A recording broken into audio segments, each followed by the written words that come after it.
Doctor Ambedkar ने मनुस्मृति का दहन क्यों किया? डॉ आम्बेडकर मनुस्मृति को ब्राह्मणवाद की मूल संहिता मानते थे। यह किताब द्विजों को जन्मजात श्रेष्ठ और पिछड़ों, दलित एवं महिलाओं को जन्म के आधार पर निकृष्ट घोषित करती है।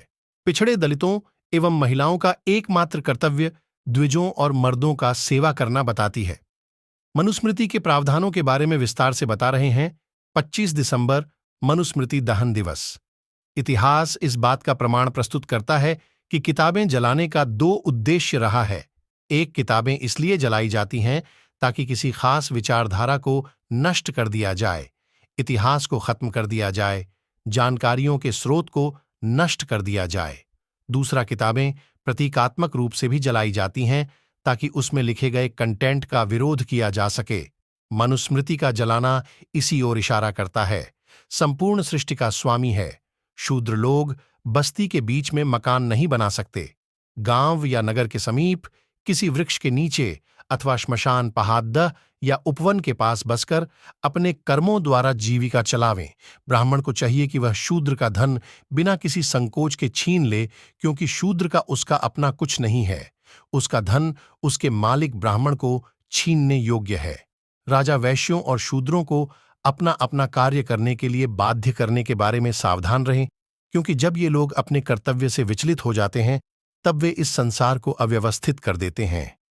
शूद्रों का धन कुत्ता और गधा ही है। मुर्दों से उतरे हुए इनके वस्त्र हैं। शूद्र टूटे फूटे बर्तनों में भोजन करें। शूद्र महिलाएं लोहे के ही गहने पहने।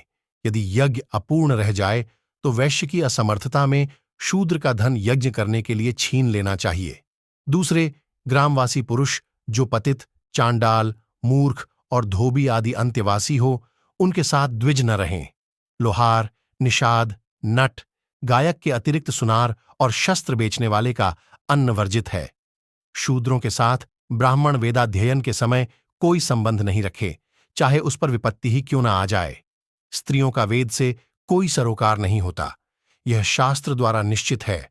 अतः जो स्त्रियां वेदाध्ययन करती हैं वे पापयुक्त हैं और असत्य के समान अपवित्र हैं, यह शाश्वत नियम है।